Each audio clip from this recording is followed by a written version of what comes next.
How's it going, everybody? Today we got Sam Spade here. Sam's got the ace of spades with his walloping, rambling, punch you in your guts, gunslinging, take no bullshit approach. The Midnight Devils take no prisoners on the band's recent Never Beg for It. How's it going today, Sam? I'm doing great, man. How are you doing today? Just running on adrenaline, coffee, a couple of other things too. That's good, man. Whatever it takes to get through the day. Basically.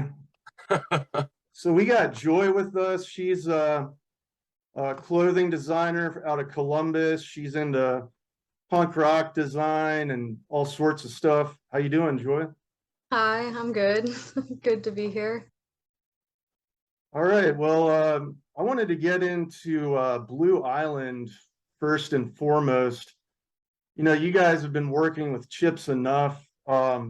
He's been one of the songwriters along with Donnie V for Enough's Enough. The band's got 24 studio albums, so I'm sure whatever knowledge you're getting from them is just of the utmost quality. Is Blue Island kind of like your bat cave for the Midnight Devils? I mean, I imagine it to have like tons of vintage gear, maybe some like vintage cars scattered throughout the property. It seems like a sanctified kind of special place for you guys. Could you like give us some details on that? Assessment of what Blue Island is. Blue Island is Chip's house. And the crazy thing is that he's this rock and roll legend, this dude that's been everywhere, done everything, but lives in this really cool house in Chicago, basically a suburb of Chicago. And you kind of find yourself just going like, is this is reality? You know, like it's the dude's house, and you go there and he welcomes you in, and you're right, there's all this Enough's Enough stuff on the wall, all these cool history, this glimpse into the history of Enough's Enough that you don't really get to see. And the first thing that hits you is you walk in, not to mention the weed smoke, but it's just like a normal house, but it kind of looks like our house. You know, it looks like anybody else who plays in a band, just this legendary monumental place. And going in, I think that the cool thing is that the door's always open at Chip's house. So Chip's got so many friends that everybody's popping by. When we did I went in to do the vocals for Highway 69 to cut the single, cut the vocals, and there was a knock on the door, and Chip's like, hold on, bro, I gotta take this. And he walks out, and in walks Donnie V. So during the recording, right when I finished the vocals for Highway 69, Donnie V walked in, and he's like, hey, I'm Donnie, man, how's it going? I'm like, yeah, you're Donnie. Like, this Donnie and Chip in the same room while we're doing Highway 69. It was one of the craziest things. And Chip has just there's like this creative vortex right there on Blue Island that just lends itself to creating great artistic songs. Well, I know the type of guy, the type of musician that's been doing it for decades, just like, weathered with songwriting, recording, the road. And, I imagine he's like kind of like a guru or like grand wizard of sorts. You're totally right. He basically sits there. So with this record, it was very strange because we kind of did it over the pandemic. We did it between two different cities. So between Omaha and between Chicago, we sent all the demos in, and we did all the record, kind of like the pre-production, the demos in Omaha, and then sent them to Chicago. And we got there, and this is where the guru thing. He lights up this joint. He's like, all right, bro, play me the songs. And we don't play them over like the PA or anything that's at his house. We play them over my phone, the demos. And he's like, I like it. I like it a lot. Let's start today. All right, perfect. Let's go. Well, it probably was perfect. I mean, that's probably part of the reason he's working with you guys, because, I mean, right off the bat, he's getting kick-ass songs and complex rhythmic, tendencies with the band. And man, I really can't wait. I'm already excited about Never Beg for It. I've probably listened to it like 30 or 40 times. It's accompanied me through many trips across, the country. Like, I played it right when I entered New York, just blared it over the system, had like all the windows down, and Cool. it helps me get like a sense of identity because, like uh, I've been into like hard rock and a lot of the glam stuff for quite a long time. And, all my friends have been like, dude, like, are you fucking stupid for being into it? Like Mhm. you're living in the past or something. But so that's why it's like so exciting to find a band like Midnight Devils where you guys aren't only like playing influenced by those genres, but you're forging new territory. And Yeah. I really appreciate it. I saw Enough's Enough in Irvine, California at the Hair Nation Festival. Yeah. They had like this like rotating stage. So like when Faster Pussycat wrapped up, like the whole stage rotated, and Chip and Donnie were there with like the huge desert mountain range in the background. Cool. I identify a lot of this with that setting, Southern California. It was just sort of Hmm. like the petri dish for all this music. But to me, like I feel like the Midwest is like this really cool canvas for glam and hard rock because uh there's like an underbelly in the Midwest and South, like the sort of like the flyover states where there's a lot of like people that have grown up on this music and have been interested in it for years, went to all the Kiss shows, all the Rat, Guns N' Roses. Uh, how do you feel like, you know, being able to serve like people with that lineage with the Midnight Devils? Yeah, I definitely agree completely with you. The Midwest, and I've thought about this a lot, but the Midwest definitely has a sound, and there is a sound that comes out of. I think it's this working class, and that we kind of got to work for it a little bit harder. It's something about it, about being from the Midwest, makes bands sound different than a band out of California or a band out of New York. It's just pure and simple. And I really think when I first heard the mixes and the masters back for Never Beg for It, I was like, Chip's brilliant. Whatever he did, whatever was in Blue Island, it translated and it turned it into the sound that really reminded me of bands like REO Speedwagon, like Cheap Trick. Like there's that Midwest sound, and like Enough's Enough is different. They're kind of lumped in with those 80s bands, but they're so much different than a lot of the other bands, say Faster Pussycat or LA Guns or Guns N' Roses. Any of those bands, they don't sound like Enough's Enough. So to be able to kind of put that Midwest sound on the map, not necessarily, not saying that we're putting it on the map, but to be guys that are coming up that were influenced by it directly. I've been in a touring band for 20 years plus, and Nice. I really think that I love being from this part of the country. I love to be able to travel and see the other what else is out there. But at the end of the day, I always come back here to Nebraska. I just love it here, and I love the way the music sounds, and that we're always stacked up against it. Guys with long hair and makeup aren't necessarily welcome in these, in the Midwest. It's a tough thing to overcome. So I think every day we're constantly pushing and grinding because we want that way out. We want to be able to travel. We want to be able to go all over the world to play this music. And with the Midnight Devils, we have, and I don't take it lightly at all. I feel I'm very blessed, and that there's still so much work to do, and so much, like, the sky's the limit. We can, with this Totally. band, I really truly feel we can take it as far as we want to take it. Yeah, I mean, I was thinking about this earlier. There's a difference between the production, maybe mastering of Never Beg for It and the first record. Yes. The first record's cool in a like with the sense that it's got like some interesting compression, Yeah.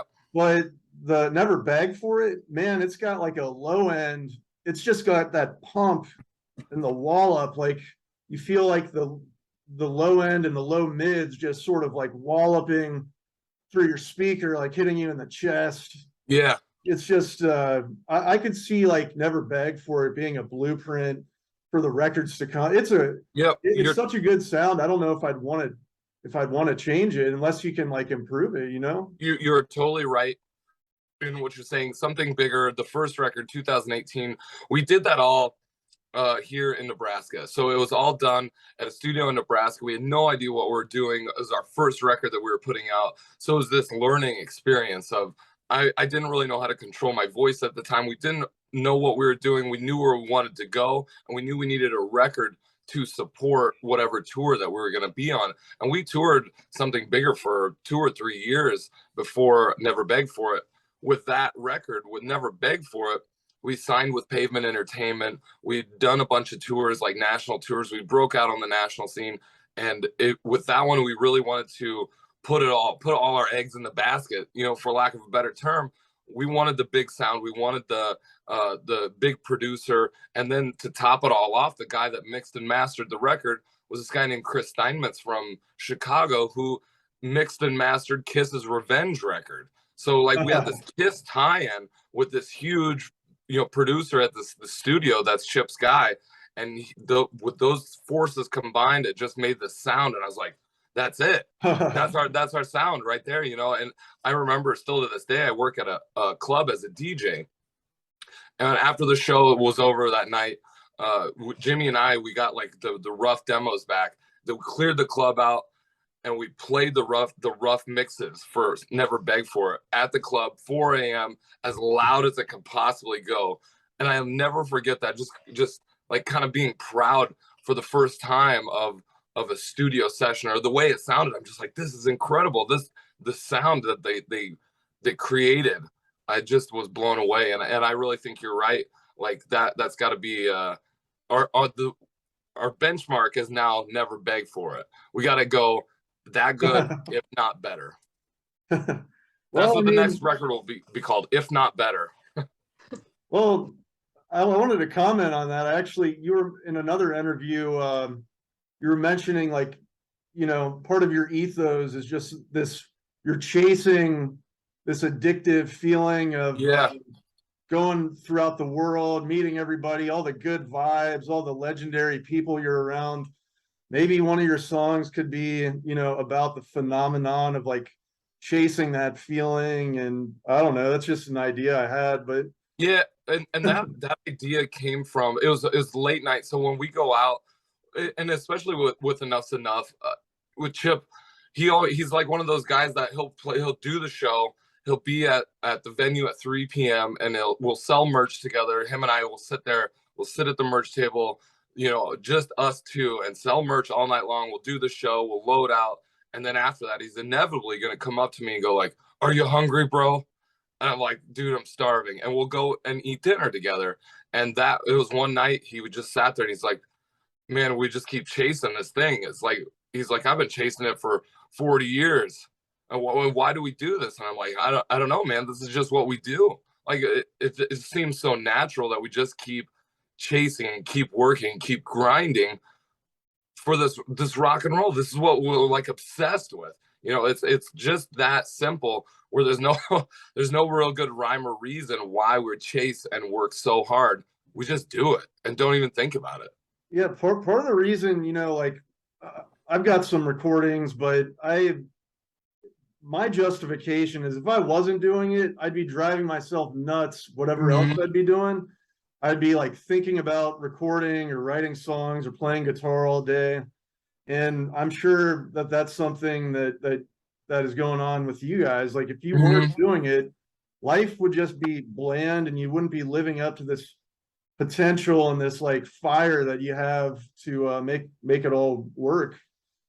I completely agree. It's what it changed my life when I was 16, 17. When I found Kiss, it gave me a place to kind of be myself, and it gave me a group that is, as cheesy as it is to say, the Kiss Army gave me a group of people that I could identify with, and being a Kiss fan kind of gave me that place and really to focus my energy. And I love that for that reason, because I didn't feel like an outcast anymore. I didn't feel like I was the weird one. Even though being a Kiss fan is kind of a weird thing, it gave me that thing. And now I'm finding out that there's people all over the world that felt the same way and that feel the same way currently about rock and roll music. So my goal is like, I just want to meet all those people. I think we should all be friends. You know, that's really that simple. Sounds cheesy to say, but that's really where it's at. I love this music so much, and I know there's so many people that do as well. Well, I mean, that matters more than ever today, where, this music, to go at one of the points you made on another interview, these veteran bands they're gonna quit someday. And for all the people that love this music, we need to create our own momentum and our own longevity. And yeah, I feel you with that. I'll give it to Joy, because Joy is one of those people that I just introduced I just introduced her to the Midnight Devils, and she's a huge Johnny Thunders fan. She's a huge Cramps fan. She loved, like, me and her go to shows all the time. Seen Black Flag recently, Super Suckers, some other bands, but Cool. Joy is like one of those people you might want to obviously be reaching out to. Yeah, Joy, it's a pleasure. Yeah, nice to meet you. I heard you just got back on a world tour. Yeah, we we did 30 days in Europe. So we did 10 countries over 30 days. And it started in the UK, supporting Enough's Enough. And the very first show we did was Hard Rock Hell, which was this huge festival. Basically, it was a year and a half that we had worked leading up into Europe. They said, okay, you guys are going to Europe. Well, it's not just like you just jump on the plane and go. We worked our asses off for a year and a half to prepare for this. First show, Hard Rock Hell, Skid Row, right? And we're just like, whoa, this is insane. People know us there. This is great. We're standing on the side of the stage watching Skid Row. And for the next 2 weeks, we just traveled around the UK in a van with Enough's Enough, hitting all these cities. We went to Ireland. We went to Scotland. We got detained by the police in Ireland. Like, it was a whole thing. We go to Spain. We went to some of the smaller cities in Italy to hang out, but everything's so beautiful. And with Europe, rock and roll is such a way of life that they don't take it as a hobby there. It's their being. And people come out with their battle vests on and everybody's just like ready to party.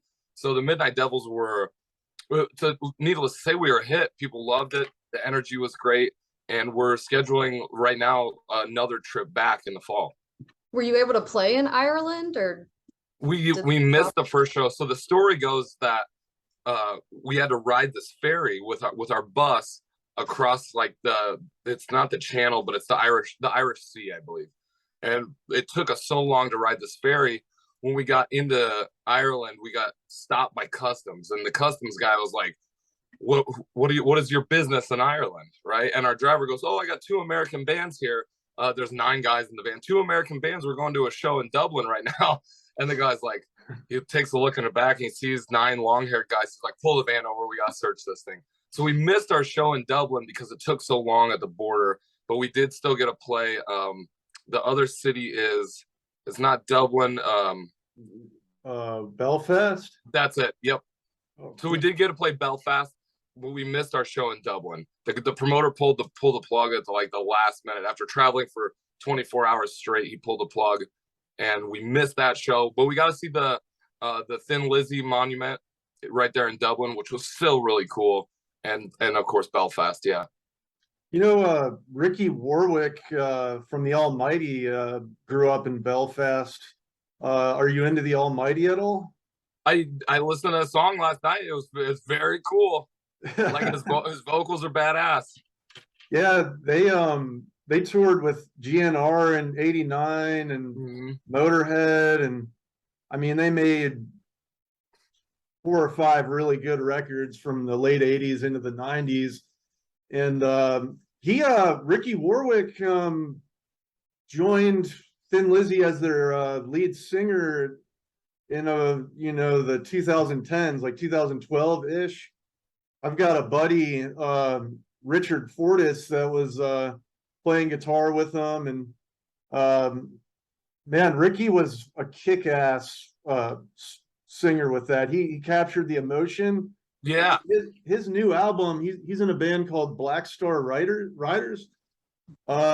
You would think that, Phil Lynott was doing the vocals on that record. Yeah, and we also did, like, there's that other connection, and it was so cool because we had like this moment in our hotel. We all had traveled into Belgium for this big festival, right? And so we're sitting at the hotel. There's nothing quiet around. We're drinking coffee. All like the bands are just starting to arrive, and the guys from Grand Slam, who was Phil's like band after Thin Lizzy, they all arrived at the same time. And so we're sitting there, and so it's me and Jimmy, our drummer, and then Chip and the guitar player for Grand Slam, all like are standing in this little spot talking. And I look at Jimmy, I'm like, dude, this is like the Thin Lizzy connection right here. Like, they were best friends. Phil and the guy's name's Lawrence. Phil and Lawrence were best friends, and now we're standing here talking to him. Like, this is a dream come true. You remember listening to The Boys Are Back in Town, as a kid. You're listening to it on a little radio going, this is the greatest song I ever heard. And now we're kind of hanging out with the dudes. That's like those moments right there make everything, all the travel and all the stuff you suffer for, worth it, in my mind. Yeah, for sure. And like, for whatever reason, I do view the Midnight Devils as a band that has really had to swim upstream for some reason. I just have like the gut feeling. I don't know for sure. Yeah. But I get the feeling that, like, it's kind of cheesy on my part, and it's like, I guess I'm like totally wrong, but by the way, because I just heard you explain this song, but I thought that Sound of Domination song was about you guys just sort of like pushing on against the resistance, and like it's almost like, oh, you want more? Well, we're gonna give you one better and give you that much more. It's the Sound of Domination, but Yeah. I guess it's actually about something else. No, I think you're right. I looking back on what that song was about, I definitely came out. We knew it was going to be like a power track. Like, Sniper gave me the lick, and I was like, I don't know how to write this. And Sound of Domination just kind of came about out of that angst. And you're totally right saying that we had to work. I think every band has to work extremely hard at whatever you get. But being a glam rock band from the Midwest, like you said, you kind of saw my other interviews, and I'm on this thing where new bands don't get any breaks. There's no breaks. Okay, I understand that, but we're running into this problem where promoters and talent buyers, whoever it is, they're only booking nostalgic acts, and I tell you, it rubs me the wrong way, because it's like, oh, you can spend your money to see all these bands that we've seen before, but nobody's giving a shot, or nobody's taking a chance on up and coming bands. And I really think that's where, like, there's that disconnect from, say, the 80s hair metal bands and the new wave that's coming in, that's exciting and dangerous and unpredictable. I really think those are the bands that are coming up that are going to be replacing Guns N' Roses and Motley Crue and Def Leppard. They only got so much longer left. And really, like, if you buy a ticket to go see Motley Crue, well, what are we expecting? We've seen the show a million times. We all know it's going to be cool, but there's nothing new and nothing exciting. I really think that's where the difference is. We've been working our asses off, and I'm not complaining about working by any means. Like, I really think that's the cool thing, and that's how you kind of cut your teeth and become a better musician, a better entertainer, a better rock and roll band, is you're stuck with these adversities, and how do you overcome them? How do we get to the other side?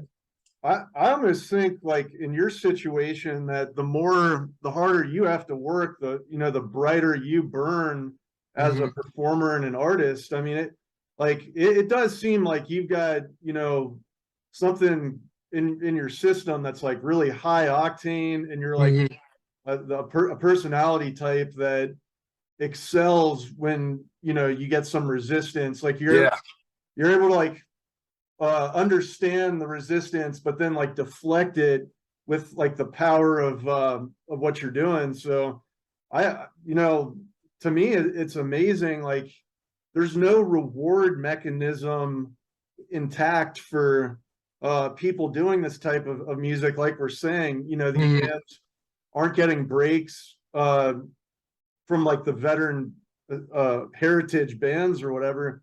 So what you and other bands hopefully are doing is sort of like, because you're times 10 or times 20 with your will to achieve. Mhm. I mean, you're like carving it out and like manifesting it and like forging it in Yeah. distance. And man, that's something I've noticed in all of you guys. I mean, even Sniper and Jimmy, I mean, it, you know, Jimmy's like an urban sort of like, you know, underbelly type of dude that is really cool with his fashion.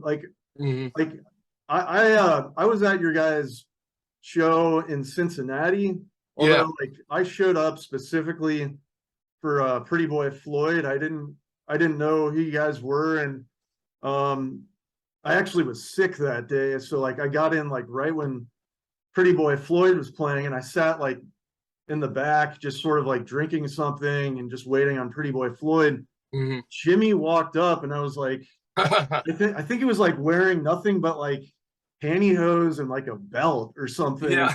I'm That like, seems right. I'm like, I haven't seen someone like this since like an LA like after hours like warehouse party. That dude really, you know, has it, he has some sort of special thing going on. And um that was my introduction to you guys, is like Jimmy walking up, and then I had to like, you know, dig deeper, and then I saw you doing backup vocals on Saturday Night by Pretty Boy Yeah. Floyd, and I checked the records out, and the week after that, um, Never Begged For It came out, and I'm like, holy shit, there's people, there's people doing this, like, Yeah. Yeah. Yeah. And I think like it's that Jimmy and I are kind of, we're closer in age.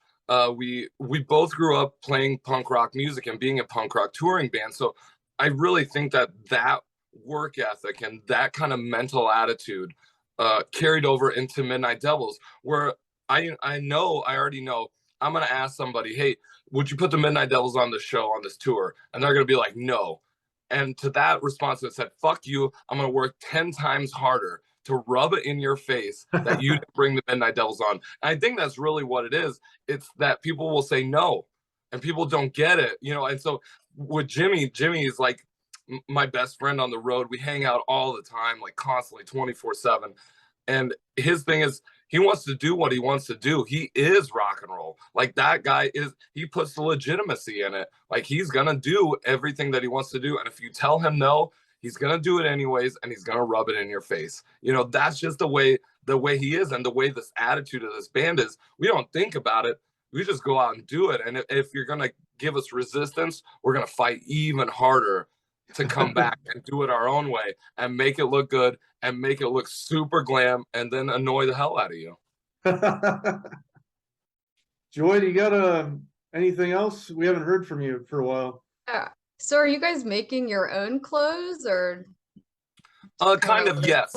Yeah. It's a mix and match of both. Jimmy, where he'll love this.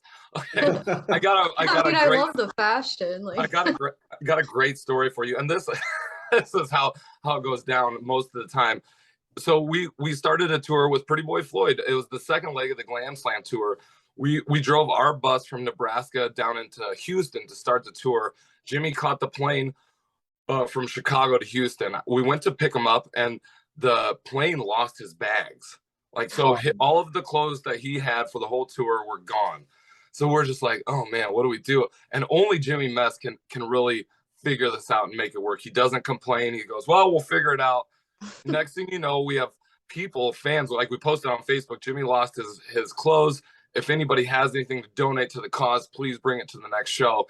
And people start showing up with like prom dresses, like old, filthy, dirty prom dresses. And so the next thing you know, like half the shows on this tour, he's wearing somebody's old pink prom dress. And it's just getting, and people are going crazy. They're loving it. Like this maniac over here has no clothes to wear, no shoes, but he's got this beautiful prom dress, you know, wearing on stage. So a lot of it is stuff that we find and stuff that are donated to us. And it's not that we make the clothes, because I can't take any credit for creating any clothes. It's just putting stuff together. Yeah. Yeah, like Lingerie, whatever we think Yeah. is gonna jaw drop somebody, jaw drop an audience, we'll put it on and see what happens. So my thing is like, I'll wear lingerie, strip club lingerie. That's like my thing, is I think it looks really good, and it annoys the hell out of people. Jimmy's like on this prom dress thing. So the fashion and the image is such an integral part of what the Midnight Devils are, the makeup, and it's like once we get dressed and we walk out of our dressing room, everybody starts staring. It doesn't matter who's on stage, the whole place starts staring at us. And so then it's really on, like, you got to deliver the goods, because now we got everybody's attention. But I think that imagery, that glam rock, we're going to do what we want to do to kind of make this show big and unique. So we're not wearing like the same clothes. We're not wearing like the same clothes that everybody else is wearing. You're not wearing the typical I'm in a rock band clothes. We all know, you know what I'm talking about here. It's got to be unique, and it's got to be different, and it's got to be an extension of what we would normally wear in our everyday life. So it's not like this big transition from, hey, we're walking off the street to we're walking on stage. There's not that. It still has to be real. It still has to be from the heart, or else I really feel that the crowd can tell when you're faking it.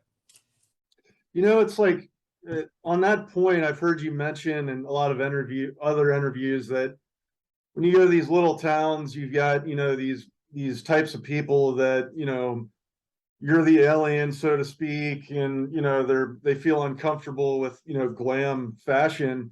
But I'd figure like even those people, it's 2023. I figured that they would understand, through listening to decades of Poison or Motley Crue, what was going on. But so do you feel like what's really happening is like maybe there's like in those like weird towns that you play, do you think like maybe half the crowd actually gets it because they've seen it, but then the other half, the Midnight Devils, is just a band that, that they just showed up to the bar and like they got, put in the same space as the Midnight Devils, and that's why the friction happens, because they don't know what they're getting themselves into, maybe.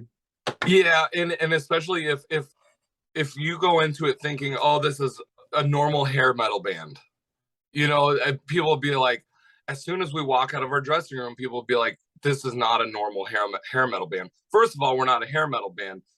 We love those bands, but that's not what we are. And so I think as soon as we walk out on stage and we hit that first note, everybody's paying attention. What's going to happen? What are these guys going to do? What are they going to sound like?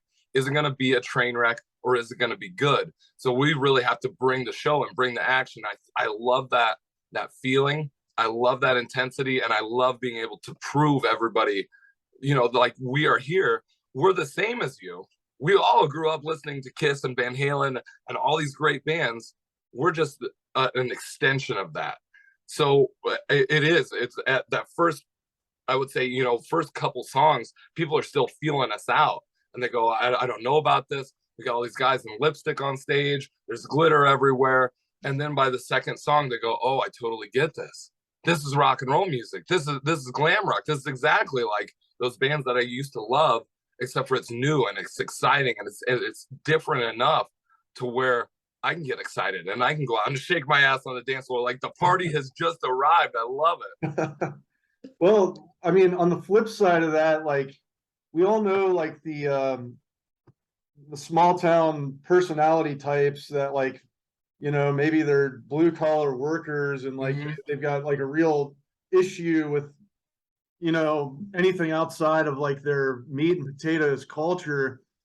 Like, what's some of like the dirt as far as like facing off with like these little townies and these certain places where like they actually are giving you guys a hard time and like they are threatened by you guys? Like, do you have any like funny stories? Yeah, stories like that? I absolutely do. So I got two good stories. So when we first started this band, it was just Sniper and I, and we played acoustic. It was like an acoustic duo. We used it as a way to stay on the road. That's all we wanted to do, was just keep playing shows. And so we'd show up to these small town bars playing acoustic. but we play like our rock songs acoustic, you know. It was just we didn't have a drummer at the time, so we'd set up a PA, but we come in full makeup, full hair. And with this one show, like the guy in the front row drinking the Busch Light, he's like, play some more Def Leppard, play some more Bon Jovi. And I got mad. Like I was like getting heckled in the front row, and I didn't have the volume to back up, you know. So Yeah. in the small town, we finished up our set, and man, this guy just wouldn't let up. Fuck you guys, you know, calling us all this derogatory stuff, just laying it on thick, you know. And eventually it got to the point where tables are knocked over. He's like, get the hell out of my town. And they chased us all the way out of the town. Like we had to load up our gear, and they chased us out of the town, out of the state. And it was just, at that point I knew we were onto something good. It's hard to deal in that situation, but I knew that if we were ruffling that many feathers already, I think we got something. And one night we're playing in central Illinois, I want to say, and we're standing there outside, and our intro tape's rolling, right? Like, so they're playing our song as we're going on. Jimmy and I are standing there, and this guy comes up to Jimmy. He's like, what are you wearing? Is that a dress? He's like, you fucking pussy. And he like, Jimmy, like, boom, like our intro tape's running. And he's like, what, you never seen a guy in a dress? You want to fucking go? Let's fucking fight right here. And I'm like, whoa, dude, whoa. We got to stop. We got to play the show. But he was ready to throw down right at that moment. And I think that's the attitude. It's like a do or die attitude. If you don't get it, cool. I understand if you don't get it. But if you want to talk trash talk, like, we're going to come at you. That's just how it is. It's so high energy, you know, that you don't even think about it in that moment. You're just going for it and standing up for what you believe in. I feel like you guys have to do that out of necessity. I mean, it's just you three on the road, and maybe the other bands, like, luckily, you know, on the Glam Slam, you had, you know, your boys and Enough's Enough and Pretty Boy Floyd. Steve Summers, is that his name? Yeah, one of my best friends. Yeah.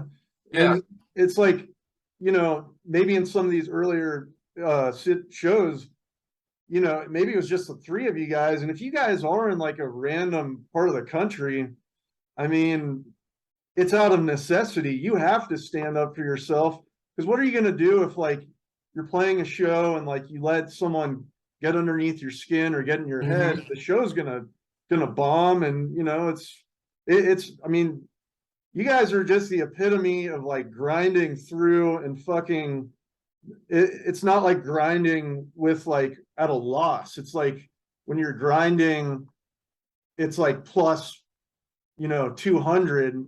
And like, that's just a sign that you guys maybe you've already endured, like, the hardest points of you know, growing pains. And from here on out, it's just going to be smooth sailing and just the finer things. I really hope so. And not, I think, looking at it, and the way you said it is right. We're grinding for a cause. There's a cause there, and that is our music, our art form, and we're going to stand up for it no matter what. And I don't think that there's many people that will come at, you know, will keep talking when they see a successful band come out, or, you know, you're selling records, there's a bunch of girls in the front row, whatever it is. Nobody's going to come at a 6'3" guy wearing lipstick. You know, it's kind of like an intimidating thing. And especially if there's a bunch of us around, like, it's a whole thing.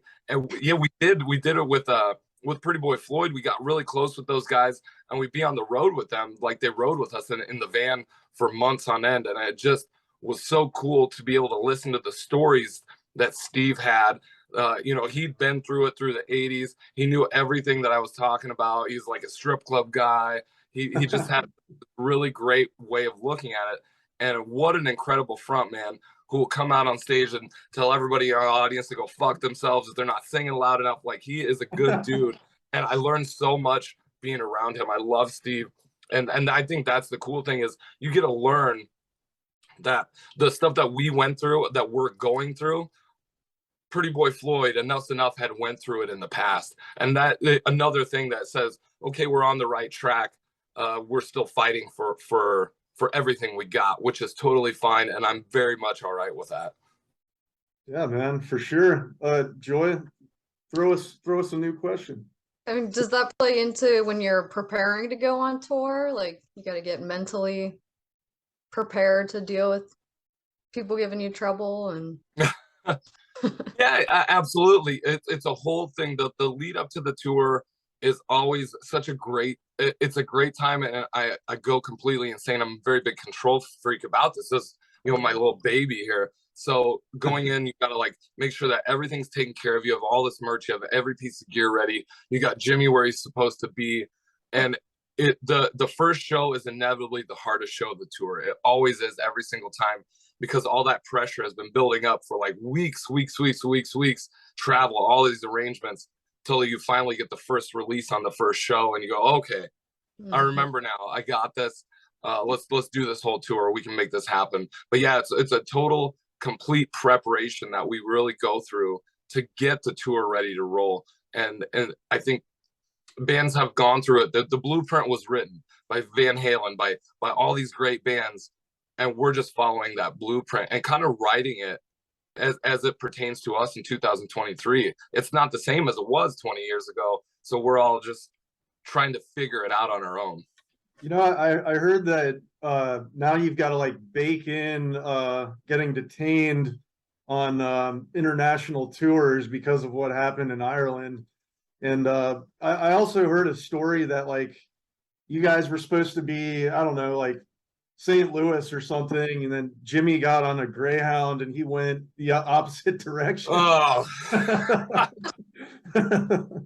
Yeah, what happened was, so he would Greyhound to the shows, or we'd fly him to the shows, whatever kind of was easiest, since we couldn't always go to Chicago to pick him up. So he's taking the Greyhound from Chicago down into St. Louis, which is an 8-hour something like that. It's pretty easy. They stop in Valparaiso, Indiana, and he must have been baked out of his mind or something. But he got on the bus going back up to Chicago, like got on the wrong bus going the wrong way. And he calls me and he's like, "Bro, I'm on the wrong bus." I'm like, "You're what?" And luckily we had a fan that was able to stop. A fan that was coming down to the show was able to go and pick him up at like some bus station in the middle of nowhere. They found him. Oh my and they God. picked him up and drove him the rest of the way to St. Louis. This all happened minutes before the show's going on, Are you guys at the point where you have like some diehard fans that will do anything for you? I mean, I saw a guy, he looked like he might have been from like Japan, that did all these really cool drawings of you guys. And like, are you guys getting to the point where Midnight Devils is like getting the diehards, and like it's like your crew and the Midnight Devils army? Yes, absolutely. And it's actually a girl that does those. Her name's Yuko. She's the one that does the drawings, and that is it's such a hard thing to process and such a cool thing, having somebody from all the way around the world drawing these amazing artistic impressions of your band, like taking the time. I couldn't imagine how much time this takes to draw these out. And I wouldn't say that it's like an army, and I've been relating it to like this. We're creating a story, we're writing the story, and we're starting to pull people into this story that are like writing themselves into this story. And whether it's our art designer Livy, the pink bastard who's right behind you is my cousin.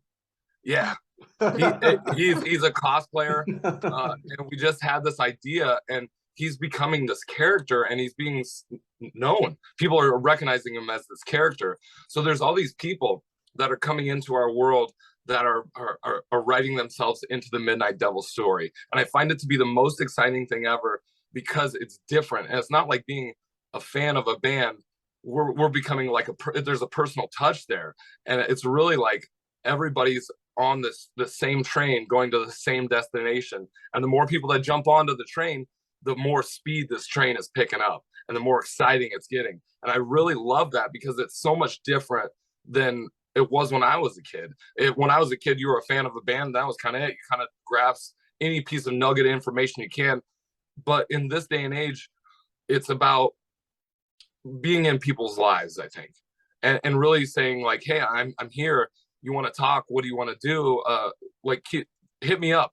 I want to know what's going on with your life. I want to know everything." And I think that's the coolest thing, is there's that human touch that's broken down. And I really do think that that's directly a result of us growing up in punk rock bands. And it's that attitude of we're no different. We're fans just like everybody else. So we want to know the people that enjoy our music. We want to know what's going on in your lives. We want you in the story. I think that's more badass than like these bands that, you know, like nobody can touch them, like they're the cool guys. Yeah. I even see it going on with like local bands, like in whatever city, where like, you know, they might be on like some small indie label, but like once they get on a label, once they get like a write-up in some blog or whatever, that was like 10 years ago, but like some like you know, music website, they get this huge chip on their shoulder, and like they're holier than thou. Everybody else is like a piece of shit. If you go to their shows, like, you know, it's all about them. And like I see it at like the very smallest levels of like just this little bit of success. People think they run the city or run the whole music scene, and that's amazing that you guys are like the opposite of that, and like you're so generous with your time. And I, you know, it's like there's no more distance between the fans and the bands anymore. And like, you know, in the situation with Jimmy, and I'm sure you've had other situations where fans have helped you out too. Yeah. Joy, you got anything else for us? How did you get involved with Loudness? Loudness is a cool thing. I'm glad you asked that, because not a lot of people know this, is that Loudness had planned to be in the States, I want to say before, it was right around when the COVID hit. And that was our first big tour. We were out in 2000, I want to say 2020. We landed this gig opening for the Choir Boys, which was huge. Like I watched the Choir Boys on these Hard and Heavy. They were called but I know they're VHS, but the show was called Hard and Heavy. It was on VHS. You put it in. I was like, who is this band? The Choir Boys, the Queer Boys. I don't know who this is. I watched it, and I'm just like, this is a great rock and roll band. And we got a call.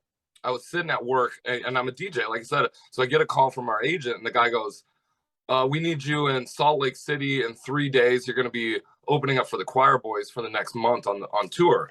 I was like, this is it, our break, right? And COVID hits, and it cancels the whole tour. The whole tour kind of goes down. We did 2 weeks, and everybody got sent home. Well, during that time, we did the record, Never Beg for It. We wrote that whole record during COVID, but we also got this offer to do the Loudness tour. And we were like, yes, we got to take it. This Loudness is a big band, big guitar player band. They haven't been in the States in a long time. And COVID carried on. So the tour got pushed back. So they pushed back 1 year. And it was like, then it was 2022 maybe. And they're like, no way, this is not going to happen still. So we had been on the Loudness tour for almost 3 years before it was actually publicly made known that this tour was going to happen. Dude, I could see you guys winding up in Japan in the near future. Like Japan is like a great market for hard rock for sure. Mm-hmm. It's like world renowned. So like, oh, sorry, what was that? Oh no, I say that's the goal. It's Japan and Australia is the next big goal. Damn. So with the Choir Boys, you know, like I feel like there's a line between the first record and like the Choir Boys style. It's like, I think you described it as like a sort of like a bluesy, like Southern rockabilly. I mean, Pink Halo to me is that in a nutshell. Yeah. It's like high octane, you know, rockabilly style rock and roll.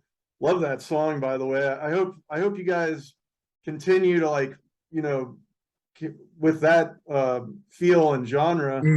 But one thing I noticed with the Choir Boys is you guys had a show in Denver, and Vane was on the bill.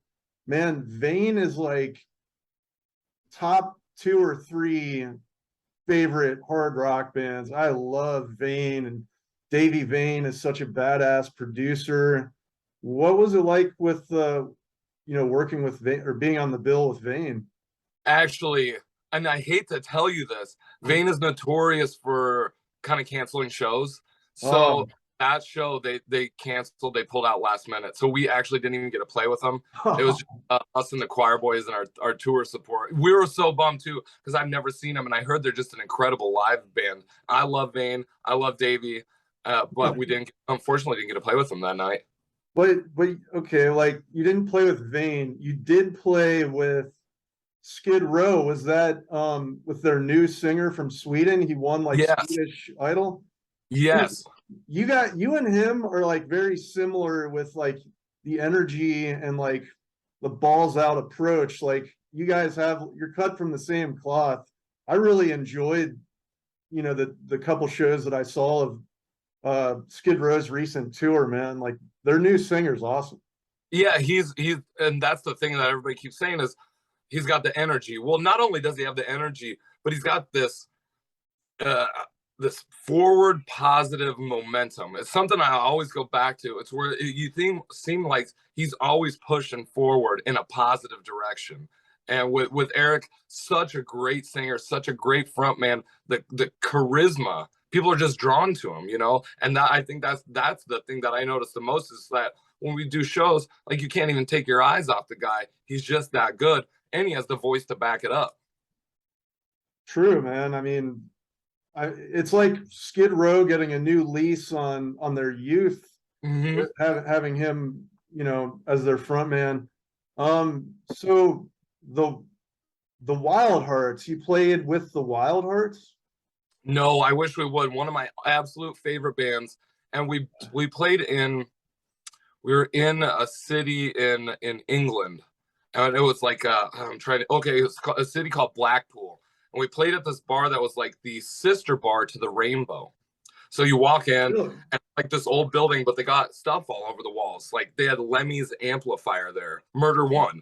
They had it there, like behind barbed wire. It was so cool, and I'm just like, I go, does Ginger come here? Because I really want to meet the guy. Like he influenced a lot of what we do. Really? And they go, oh, hey, he's not going to show up tonight. So we didn't get to play with him, but we played at kind of one of the same bars, the same local bars that he hangs out at.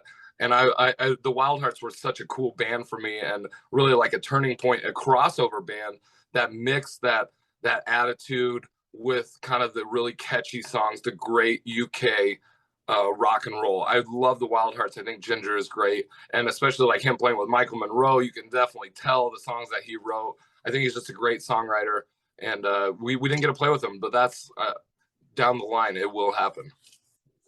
Yeah, I thought I heard that like maybe their guitar player was at a show with you, but damn. So speaking of like amplifiers, when you guys were in Blue Island, I guess Kisses, or was it Paul Stanley's like Marshall Stack was there or something? Yeah, that was it, at the studio in it's called Stonecutter Studios, and that's where they did a lot of the stuff. I don't know the exact story, so it could be wrong, but I had heard that they went there to mix and master Revenge, and the gift that they gave Chris, the guy that mixed our record as well, was this, I believe it was this purple Marshall amplifier. And so we walk into the studio and we're like, oh, it's cool, and it's very nerve-wracking at the same time. And Chris is like, yeah, that Marshall over there is a gift that Paul and Gene gave me for doing Revenge. And I was just like, whoa. We're over there like taking pictures of this amp, like that's Paul and Gene's amp right there. It's super nerdy. Kiss nerds at our finest. Yeah, some other time maybe we should talk about some of the studio gear that you use, because the channel's a big guitar gear channel. But yeah, here's a little bit something out of left field though. I want to thank you for introducing me to the Peppermint Creeps, man. Our boys, yeah. They are, to say they were an influence is like a understatement, I guess. And we Jimmy and I, weird enough, Jimmy and I both loved the Peppermint Creeps. We didn't even know it until we got together and we were like, wait, you like this band? I like this band too. It's so cool. And everything that they did, and I was just listening to their album 2 nights ago. I was just listening going, these songs are so great, they're so brilliant, and the look is incredible. But listening to the songs on the record, you don't get to see the look, right? So their songs still stood up just purely based on the fact that they wrote great songs, great catchy pop punk songs but add the look to it, and it's a whole nother level of awesomeness. And they were pushing it before pushing it was even a thing. They were out of left field. They were the wildest band that there was, and they set the tone for what would be a lot of great glam rock bands following them, and a lot of people reference them as influences. Now, the Peppermint Creeps, as cool as it is, my one story on this band is that here in Lincoln, we had a bar that we would go and play that was like right down the street from us, and we had a band house. So you go and play the bar, and then you'd invite everybody back to your house to party afterwards. That was like the norm at the time. And we show up, and I see a flyer that says the Peppermint Creeps come into Lincoln. I'm like, oh, we got to get on. This band looks awesome. I didn't know who they were. And they show up they drove from LA to Lincoln, and they show up. God. And Tracy Michaels, rest his soul, he was the one. He opens up this, and I go, man, it's so nice to finally meet you. Do you want a beer? And he's like, I love a beer. So we're sitting there drinking like old Milwaukee's behind the club before it's even open. And he takes out this can of Aquanet, and he opens it up like on Jurassic Park, He opens up the Aquanet and pulls out like a pipe. He goes, you ready to get high? I was like, this is the coolest thing I've ever seen. He had like a stash can of Aquanet, the pink Aquanet. He had a stash can where he pulled out a pipe out of it. And we were sitting there hanging with Tracy Michaels before the show. He came over to our place afterwards, and we like hung out and talked all night long. And I'll never forget that, because he passed away, a few more shows down the line. He didn't make it. And that was kind of the end of the Peppermint Creeps. And I really feel like we were kind of like a part of that history. And they influenced us in so many ways that they have no idea. And we ran into Billy Blade out in Vegas. He was at our show in Vegas. And I told him that. I go, dude, I know you hear this a lot, but like, you guys were a direct influence on our band. And I can't thank you enough for everything you did. Man, I need to, I've dug into like maybe 5 or 6 of their songs, but now that you've told me all that, I need to go throughout the whole catalog. Are they still around? They still doing music? They're not around anymore. They just did a big reunion show at the Whiskey. And I really think that the other guys have other bands and other projects and stuff that's happening. And Billy's such a good guy, and I talk to him all the time. They just did this, but the reunion show they did at the Whiskey was huge, sold out. And it's just a testament to tell you that. I think, especially in 2023, 2022, like, this music is relevant, and people want to show, and people want to party, and people want to shake off all the negativity and just go out and have a blast. Joy's from Columbus, where you guys, I guess, had your best. It was the first show, and it wound up being your favorite shows. She's in Columbus, and Columbus has like kind of like a little clandestine rock and roll scene. It's not like huge, but it's pretty active. So like, you guys, let me get this like perfectly straight. Like, you guys are from Nebraska, but really Chicago is your base. It's both. We were based out of 2 different cities, Omaha and Chicago. So Jimmy lives in Chicago, Chip's in Chicago, Sniper's here in Omaha. I'm in Nebraska. I'm about an hour west of Sniper in the capital city of Lincoln. But Columbus, man, Columbus, our very second, I think it was our second tour. We played at a burlesque bar. Now, Joy, if you know this, it was called Bossy Girls. Oh yeah, it's still here. Yeah, we played there on like a Tuesday night, and it was after the comedy show for the open mic night. We played at this tiny bar, but we walk in and there's all these bras hanging off the ceiling, and I was like, okay, this is my kind of bar. I think we had a blast. I love Columbus. And our second time through, we played in June, and it was the best show. Yeah, best show of the Glam Slam tour. So Columbus is a very special spot in my heart. Nice. Joy, do you have like any more questions? No, I don't think so. Well, we didn't quite get to a couple songs. Maybe real quick, if you have some time, Sam. Yeah. I wanted to let you know that my favorite song, I'll Never Beg for It, is Glitter Connection. Me too. Oh, really? That's your favorite song too? Yeah. So like, to me, I've got it written down here. It's like, sure. What gets me is like the romantic, visceral imagery. It's like I can imagine like feelings that come back up of like nights that were just like amazing, you know, best time, like under the stars, you know, in the middle of the night, everyone's having a great time and partying. And to me, it's like the moment serving as like the life that we want and like, you know, precious times pretty much. Am I on the right track, or is there like a different thing going on with that? Absolutely. And that song was the closest thing that I think currently up until this point we have ever written as a ballad. And we wrote it in a way, like I just wrote it on acoustic guitar here, and I go, oh, it's too mellow, it's just too soft. So we tuned everything down to drop D. I go, Sniper, let's try this song in drop D and see what happens. Like, see if we can make this happen. As instead of a ballad, we're gonna make this into drop D and play the same chords. And it worked, and it sounded so cool, and it's so sonically different than a lot of the stuff that we had written. And the whole, all the lyrics are, everything's true on it. I mean, part of the lyrics is like, we lost our drummer at a certain time, like a guy that I thought was my best friend bailed in the middle of a tour, and I got a new, even better best friend in Jimmy. But the song lyrics are so true and about people that we knew, and stuff that we had gone through.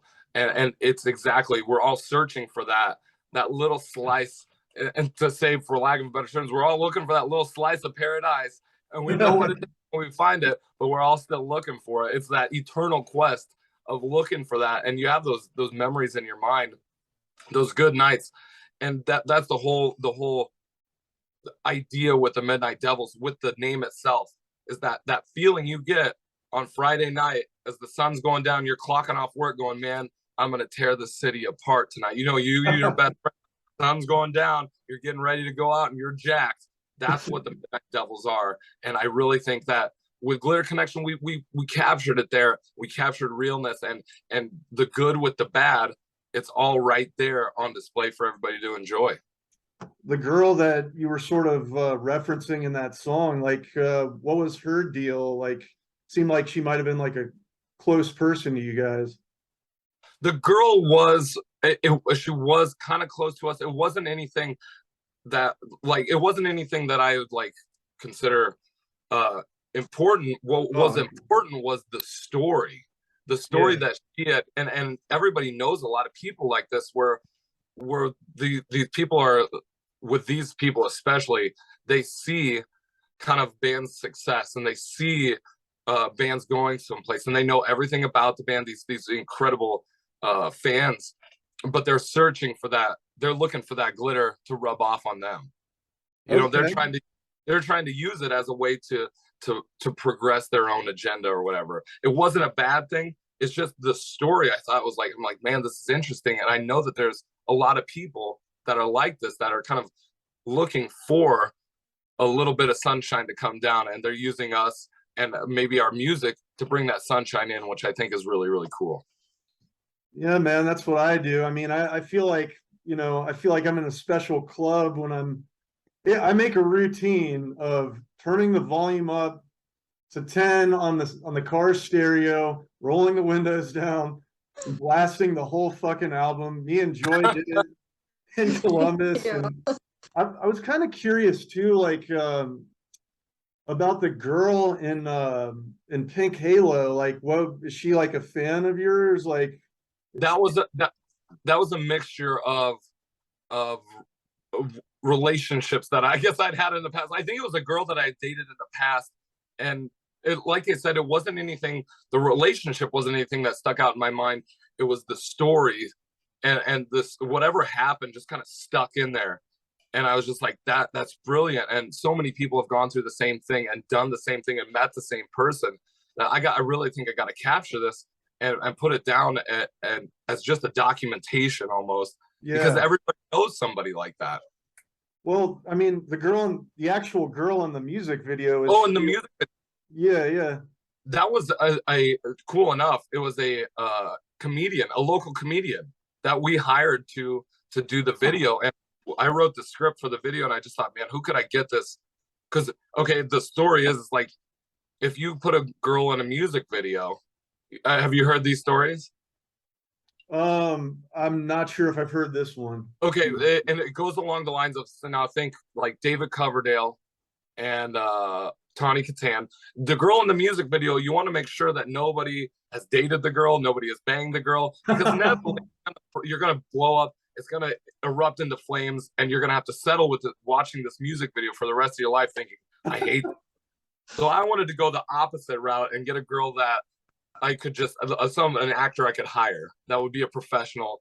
And I wrote out the script and I gave it to her. She's like, I can totally do that, and she did it brilliantly. Well, I like her because like she's like a plausible character. Like she's someone that like you could really see, you know, a girl on the town store. You could see Yeah. her being on the scene. It wasn't some like, overly glammed out girl. It was like a real like American rootsy girl. Right. And with her, the image I wanted to convey wasn't something of, okay, we can hire a supermodel, yeah. We can hire a rocker chick, yeah, but it's not gonna fit what we're looking for as like a real life person. I want her to look good, and she looked amazing in the video. She did such a good job. But we wanted to convey that, like, I grew up on Elvis. I grew up on the Beach Boys. Like, that's where what our parents were listening to, we kind of naturally gravitated towards. And so for me, that rockabilly, Elvis Presley, Jerry Lee Lewis, I love that stuff. That's like my guilty pleasure, and we'll always be putting that in our music. And I think I drive Sniper crazy because I'm just like, I just want to play. I want to play rockabilly music. I think it's fun. I think it's really exciting. People are out there shaking their ass and they're smiling. So I'm so directly influenced by Elvis and what he did and that style of music that it'll always be an integral part in what the Midnight Devils do. But I also think that's what separates us from, say, a metal band or say just a hard rock band, is that we have those tendencies, those rockabilly, those punk rock, those weird kind of influences that come into the Midnight Devils, and people go, "Oh yes, I know exactly what these guys are up to." That's funny that it, like you're saying, it irritates Sniper that. Yeah. He's a big Elvis fan too, so I know it only irritates him as a guitar player because it kind of limits his guitar playing. I go, "Oh, I got this song. It's A, D, it's 3 chords. It's easy." And he's like, "Oh, yeah, the 3-chord boogie woogie." I go, "Trust me, this will work." And it really, Memphis Mile, the song that we do, we've been closing our set with it, is the pinnacle of when things are going the absolute craziest during our set. I'll come out in the crowd and sing Memphis Mile in the crowd, and the whole place is lit up. Everybody's videotaping or shaking ass, like it's so cool. And it's just the simplest little rock and roll song, gets everybody fired up. Like you mentioned your mom and dad, and like, just being in the dark here, it sounds like they might have like primed you to be a student of rock. They took you to see Skid Row and some other bands. They showed you Elvis. Is there like a juxtaposition between, I'm just asking the question, I don't know, yes or no, but is there a juxtaposition between them exposing you to that music and whatever culture that they've lived and been raised in? Because I'm wondering, because you mentioned you in your early days, maybe in your teens or early 20s, you took like a church van on tour, like, yeah, somehow, and it like, and you mentioned like your parents weren't really supporting the choices or whatever, but on the flip side, they showed you all this cool music. What is like the nature of that? Like, what's the actual deal at the end of the day with all that? Well, I think our parents, and I feel like we're all kind of relatively the same age here. Our parents, they grew up they were in that generation of the Beatles and the Beach Boys and the Eagles, all these great classic rock bands. That was their generation of music. So when we were kids growing up, we always listened to that style of music. And that directly influenced me. And my father, even though he didn't, he doesn't agree with his son wearing lingerie and lipstick, he was the one responsible for getting me into this style of music. So I think like he as much as he doesn't agree with it, he was the one that got us there. And my parents were, my mom in particular was so supportive. Like, if you can even imagine having a rock band rehearsing, your son's rock band rehearsing in the basement, the volume, and then the son going, Mom, we're going on tour now. We're gonna take this van that we bought and we're gonna travel around for 2 weeks. 18, 19, 20-year-olds traveling around in a van for 2 weeks. It's just crazy. But they were always so supportive, and we're always there no matter how weird things got. And it's been 20 years, and I'll still call my mom and dad before we leave for a tour and when we get home from a tour. No matter what's going on, I'm still calling. That's cool. Yeah.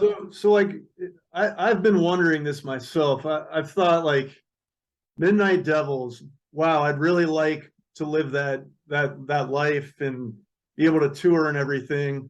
But then I think about, like, how fucking, I don't want to say lazy I am. I'm not lazy, but I feel like I don't function very good if I'm, like, exhausted. Yeah. Like, if I don't know where I'm gonna take a crap or fucking take a shower. Like, I love the road, but I'm thinking, like, I always wonder, would I be able to do what like what a band like the Midnight Devils is doing? Like, how do you find the motivation to, like, ignore all the creature comforts and, like, deal with, like, being super tired? Or do you think it's for everybody, or do you think, like, you have to be a special type of person for it? I really do think you have to be special, and not special. It's just you got to retrain the way your mind works, and you, like, block out everything else, and you go, well, I know where the payoff's at. We're gonna suffer for this, but we're gonna see some really cool things.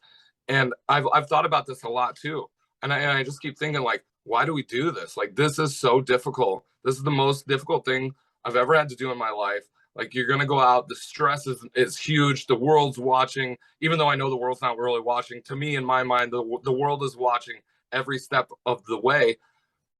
And so you go into it thinking, okay, we're gonna sell some records, we're gonna go out on tour, we're gonna see the things that we want to see. And at the end of the day, the thing that gets me up and motivates me is that we get to get on stage every single night and do what we love to do. The three of us, as friends, as musicians, as whatever we are, we're carving out something that's very unique and very special and very, very beautiful. And not everybody gets that chance, that opportunity to do that. And if I let it slip by, I think I would be regretting it for the rest of my life, thinking, like, shoulda, coulda, woulda, if only I had worked harder. And that's the thing, is I don't want to have those regrets. I want to go, man, we took it as far as we could. We gave everything that we could possibly give.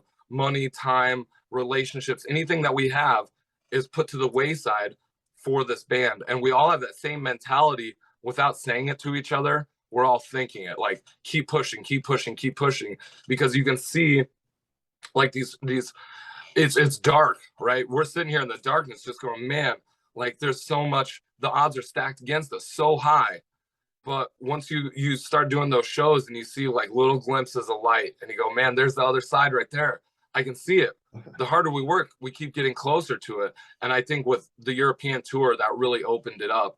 And I said, like, the initial goal was to get out of Nebraska and tour the world. Our band, get out of Nebraska, tour the world, and we did it. And so I think that's that little small nugget of light. We just keep going towards it. And that's what spurs us on and tells us, like, man, we don't need anything else. We're going to live in a van for 2 weeks. We're going to, be three guys next to each other 24/7 for 3 weeks. Like, you're in close quarters with two other guys. Time. It sucks, but it's so rewarding. And seeing people on stage, singing your songs, buying your records, that's, like, the payoff. And it's not even the buying of the records. It's meeting people. And that's, like, oh, I brought it all the way back around to where it's meeting people, meeting the fans, and not even fans, but fans of rock music. It's meeting fans of rock music, which is initially what hooked me with Kiss. It gave me that place. So we're meeting those people that need a place, and we're here. we're ready to do this thing. That's like the reward at the end of the day. People saying, oh, you guys meant so much to me. You kind of changed the way I looked at life. I love hearing stuff like that. And I really think that that's worth more than any amount of money or any amount of fame or whatever. It's about that personal connection. Yeah, I mean, in my opinion, you've already had like a monumental success with two badass albums, all the badass bands that you've toured with, and working with a producer that has 24 fucking albums under his belt. And man, like I feel like from here on out, whatever's going to be happening with you guys is just going to be adding to something that's already some amazing accomplishments. And I can't wait for more live shows. I can't wait for more records. And yeah, I'm just really stoked that I found your band. Yeah, I'm really happy that I happened to check the spam folder. I was looking for some other email, and I checked the spam folder. And I was like, oh, I totally missed this. I wonder if he's still interested. So thank you for responding. It was such a cool thing that you reached out, and I love to be able to talk like this and discuss stuff. We didn't even get to talk about Johnny Thunders. I loved that. Was like Kiss was the first band, and from Kiss I discovered the New York Dolls, and that was like a turning point in my life for sure. That said, like, Kiss is so good. They're such great musicians, and then the New York Dolls come in, and they made me think like, man, if they can do it, I think I can do it too. And Johnny Thunders was really the one. Like, he was the guy that kind of pushed it for me. Him and David Johansen. I'm just like, man, this band's brilliant, and the way that they wrote songs and it kind of crafted a whole. They started New York glam rock, punk rock. It was the Dolls. Inevitably, I think that band was responsible for a lot of what came after. It's funny. Like something that just came to mind. I consider. There's a lot of different characters in like this hard rock punk glam thing. And Johnny Thunders was a character. He was a product of like the urban jungle, one of the most densely populated parts of the world even, but definitely the most densely populated in the United States. He was like an immigrant of, Russia, German, Italian, Jewish, like, that's one brand of like punk rock, hard rock, glam guy is like the city guy. And then I also see another brand where it's these like sort of like pastoral dudes that are like grew up in all this like expansive, like open sky, country western rhythm and blues types of cultures. And I definitely see that. The more I research all this music, there's different characters, whether it's like urban or pastoral. I think Midnight Devils has both of them. Jimmy Mess is like the urban Johnny Thunders type. Yeah. And you and Sniper are more of like the pastoral, like, Axl Rose, Lafayette, Indiana types, Absolutely. Like Izzy and Axl from Lafayette. That's probably not much different than Omaha or Lincoln or. No, and Nebraska is so cool. I love it here. Jimmy absolutely hates it here because it's like it's slower. It's more mellow. It's easy, but to me, it's home, and I find Nebraska to be beautiful. It's flat. I love coming back here from tours. I love leaving here as well. Just as much as I love coming back, I love getting out of here. But for Jimmy's like that. If there's a yin and a yang going on, where he is so entrenched in this rock and roll thing. He is the one that really brings a lot of legitimacy to what we do, because he is that guy that kind of lives for the moment and lives for what's right in front of him. And and right now it's Chicago. He's out doing who knows what in Chicago, and that's the way he likes. He's ripping it up there, and we're here in Nebraska. But we didn't grow up on farms or anything like that. Like, we grew up in cities. It was just a way of life from Nebraska to a big city. It's definitely a cultural shock. Us going to these bigger cities, where you're like, whoa, holy cow, this is crazy. But we've been doing it and we're kind of getting used to it. But Jimmy, it is that, like, you're totally right on that point, that that urban rock and roll decay mixed with these guys from Nebraska. It's very cool and a good observation. Oh, thanks. You know, like when I think of Lincoln or 100 other cities, I think of like Americana, you know, like Mhm. old mechanic shops with like old ass, you know, signs that might have like neon, like broken neon lights, or, you know, it's like weathered by, you know, snow and sun. And I think of bars that, you know, look like they haven't been changed for 70 years with like, you know, advertisements from 50s, 60s, 70s. Mhm.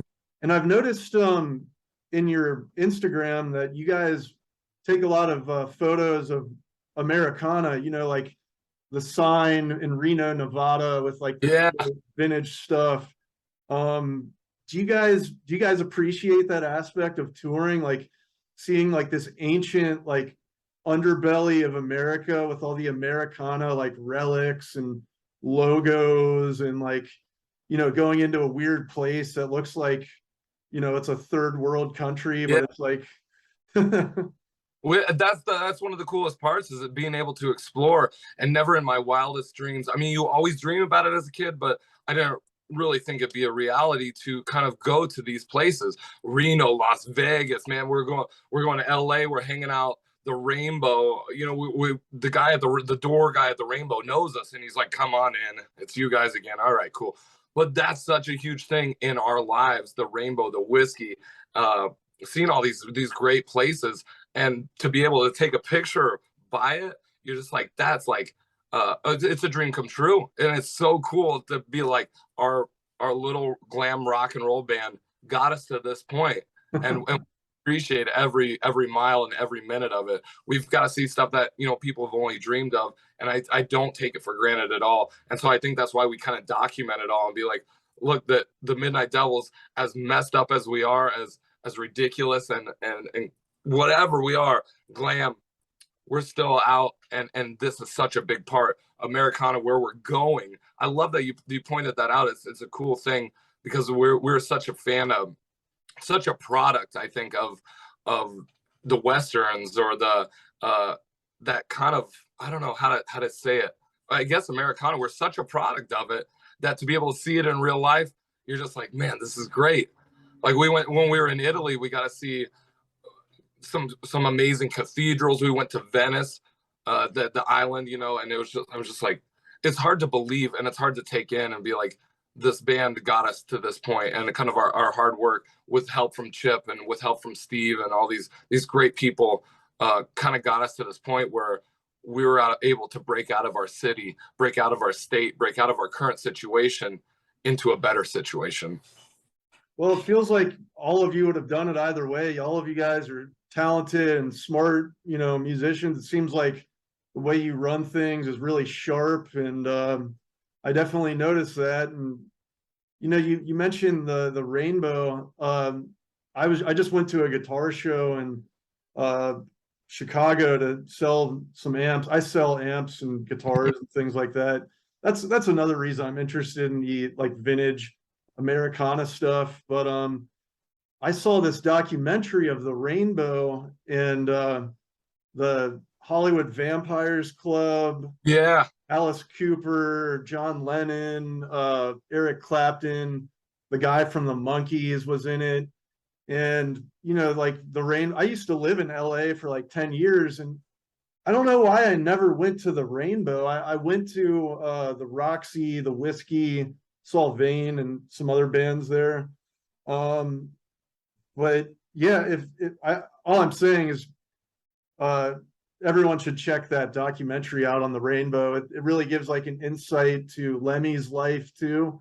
Yep. Lemmy basically lived at the Rainbow. Yeah. And I think the first time we were there, I sat at, it was like a Tuesday night, it was really slow. And so I sat at Lemmy's spot for, you know, just hours, just kind of taking it all in, not really realizing that we'd be back so many times, and that we kind of get to know people, and, you know, think of it's the home of rock and roll. It's where our style of rock and roll really blossomed into something cool. But thinking back, like Deep Purple used to hang out there, Led Zeppelin, The Who, like all these guys gravitated towards that one little block in Hollywood for some reason. And the Midnight Devils are here hanging out. Our names on the sign at the whiskey. It's a really cool thing being up in the dressing room at the whiskey where Jimi Hendrix played, the Doors, man, that's everybody. And just to kind of be there and think like that was then and this is now and this is our time. So don't waste it. Make sure that you make it count every single time. And it's a cool feeling, as well as I do, being on Sunset Strip is just, it's mind-blowing. And I was watching a documentary the other night, the new Ronnie James Dio documentary. Oh yeah. Part of it takes place at the Rainbow, and I was just like, whoa, like even Dio hanging out here at the Rainbow. He put together his band at the Rainbow, and I'm just like, this place, there's something about it. It's so cool. Like, I think about like that old school Italian guy that started the place, and it's like, it's that level of warmth, like, and it's that level of like balanced humanity that guy had. Yes. To be able to like host all these, successful bands, wannabe bands, stragglers from around the strip. He had such grace, like in hosting everybody, and like I hope that continues with culture. I had a question about Chicago. So my time in LA, I've noticed that there's like maybe 5 or 6 clubs where you can sort of put on shows, and it's like sort of like industry. It's bars that attract like people in the industry that go and search for bands, like A&R guys. Does Chicago have any of those where like, it's like kind of like an industry club, and it's a place to like shop material, try out new material, stuff like that? What I have noticed about Chicago, and I can't speak much, being from Nebraska, we only go there to kind of to do shows, to hang out, to write, record. Chicago is a very difficult town to play in as a rock band. There's a lot of clubs around, and a lot of people going to a lot of places. So to pull in, to do good shows there, you really got to be something special and work hard. And bands out of Chicago are some of the hardest working bands. It's kind of like Detroit, same kind of idea. Chicago is just, it's the home of great music. And so to be a band there, you have to be great. And I really think I have so much respect for the city of Chicago, the music that came out of Chicago.